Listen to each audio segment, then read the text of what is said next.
Halo, Assalamualaikum warahmatullahi wabarakatuh. Jumpa lagi dengan saya Umiati. Siap berbagi cerita untuk Anda. Semoga bermanfaat dan bisa memberi pengetahuan tambahan untuk Anda dan teman-teman, khususnya yang baru mau datang ke Taiwan. Saya uh, akan sedikit membagikan cerita dan cerita lagi.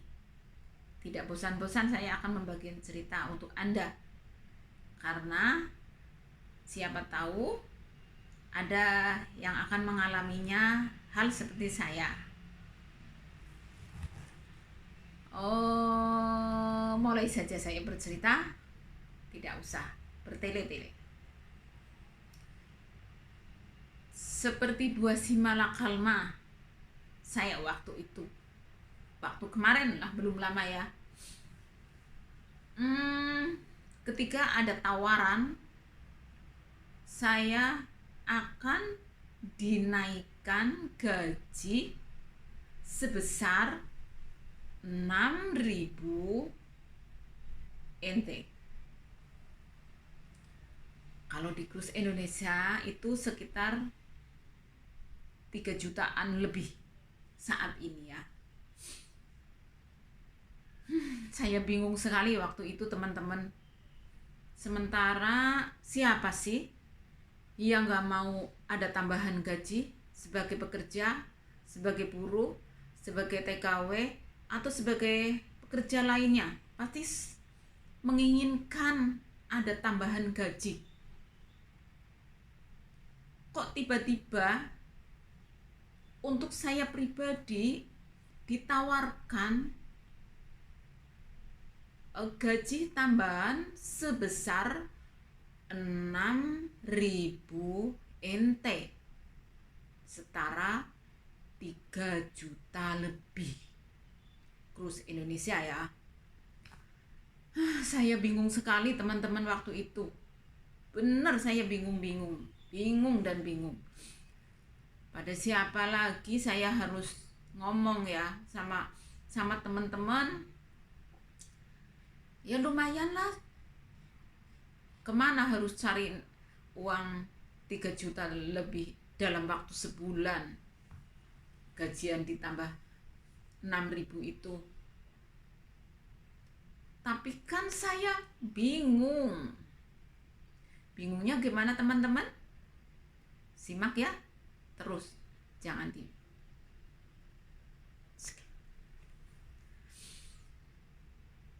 saya kerja di sini mempunyai 3 cowok yang selalu menghiburku, menyayangiku, dan sekaligus menggangguku. Ketika ada tawaran tambahan gaji 6.000 NT untuk bekerja di tempat lain, apa yang kamu lakukan, teman-teman? Pasti akan menerima. Kebanyakan oke, nerima, oke. 6.000 lo, 6.000 NT lo, 3 juta rupiah, banyak itu. Tambahannya banyak. Mungkin saya ini yang terlalu bodoh.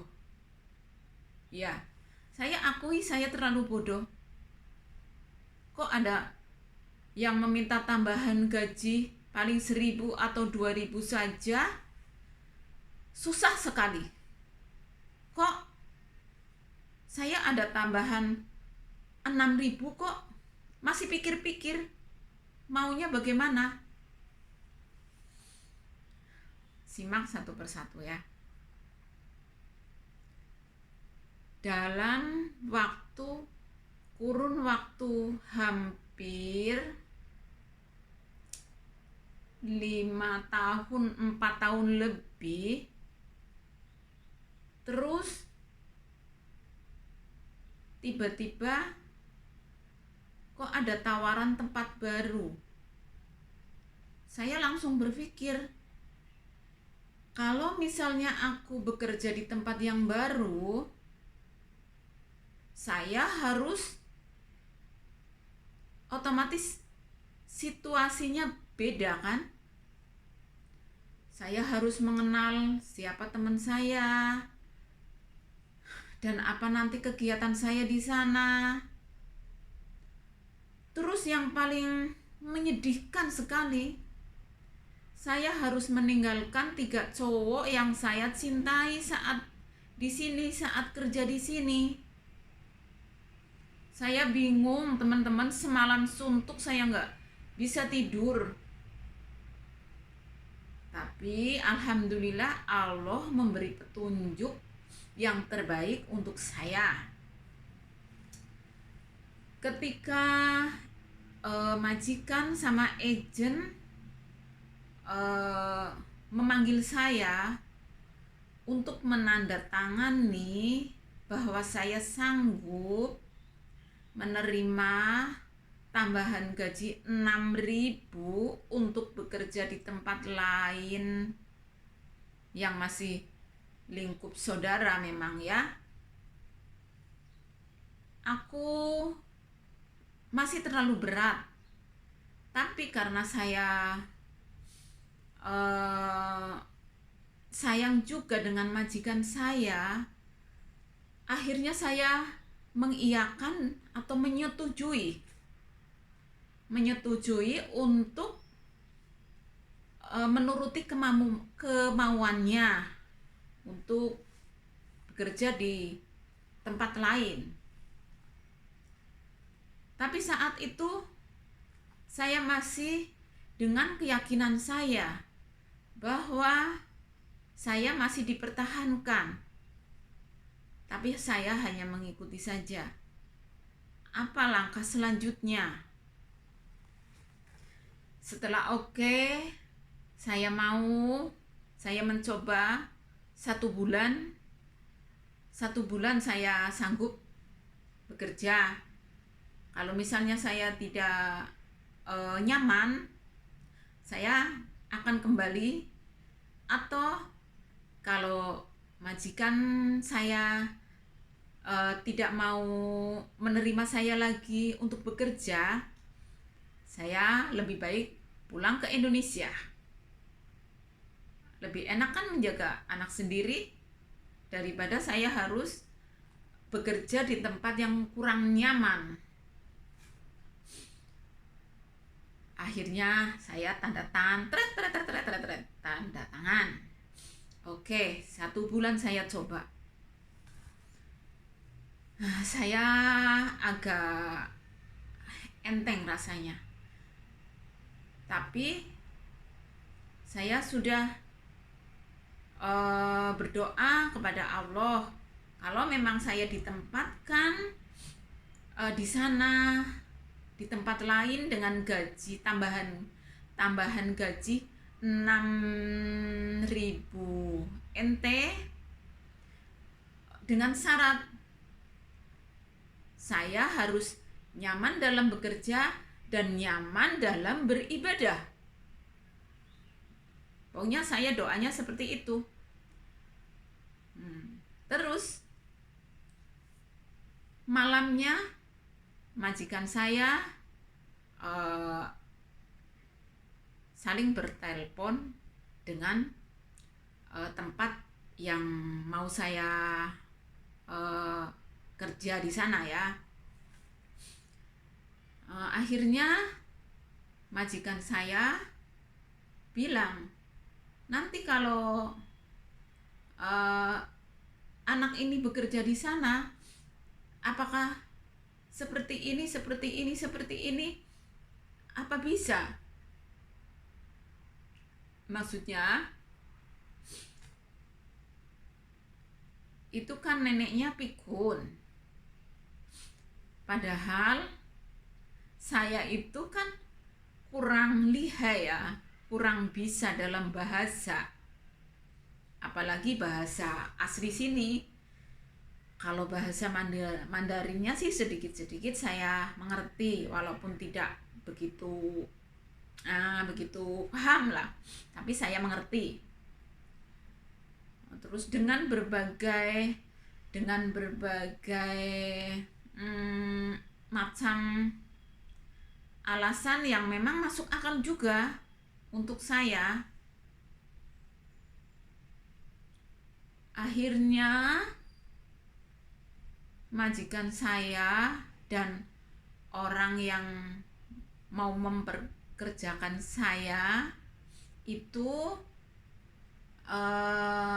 bilang katanya kalau jaga nenek, kalau nanti ada apa-apa bagaimana, kalau misalnya neneknya sakit panggil ambulan gimana. Itu salah satunya ya yang menjadi perdebatan antara mereka, padahal saya kurang lihai dalam bahasa. Terus itu kan anak itu kan sering misalnya sholat, kalau ambil air untuk cuci muka, dianya taunya cuci muka ya, bukan wudu. Dia tidak tahu wudu, padahal kamar mandinya di depan dan di situ anak itu sendiri. Bagaimana? Ternyata majikan saya itu mengetahui kegiatan saya sehari-hari. Kalau malam saya bangun, terus majikan saya juga tahu bahwa besok sebentar lagi Ramadan dan saya harus puasa. Majikan saya memikirkan kalau puasa makannya bagaimana. Itulah alhamdulillah majikan saya tidak memperbolehkan saya pindah di tempat lain, karena bagi majikan saya kurang nyaman buat saya. Saya merasa bersyukur. Apalah arti tambahan gaji kalau bekerja dan beribadah tidak nyaman? Itu menurut saya tidak akan memperjuangkan kalau saya itu naik gaji sebesar Rp6.000 tapi bekerja dan beribadah kurang nyaman. Alhamdulillah, saya bersyukur kepada Allah bahwa Allah lah yang membuka pintu hati mereka agar tidak mengambil saya. Dan saya sama sekali tidak tergiur dengan tambahan gaji sebesar itu karena saya kurang nyaman dalam bekerja dan dalam beribadah. Alhamdulillah, saya tidak berpisah dengan 3 cowokku yang selalu membahagiakanku dan kadang selalu menggemeskanku, yaitu momonganku ya. Inilah cerita yang aku bagikan, bahwa setiap pekerja, setiap TKW pasti ingin tambah gajinya. Tapi untuk apa? Kalau ada tambahan gaji kita tidak nyaman untuk bekerja atau beribadah. Itu prinsip saya. Biarpun gajinya cuma pas-pasan, cukup, tapi saya nyaman dalam bekerja dan beribadah. Inilah cerita yang aku bagikan, ini nyata yang saya alami. Semua cerita yang saya alami dan saya bagikan itu nyata. Hanya inilah cerita yang aku bagikan saat ini. Terima kasih yang sudah menonton saya, like saya, subscribe saya, dan silahkan komen akan saya. Jawab satu persatu. Assalamualaikum warahmatullahi wabarakatuh.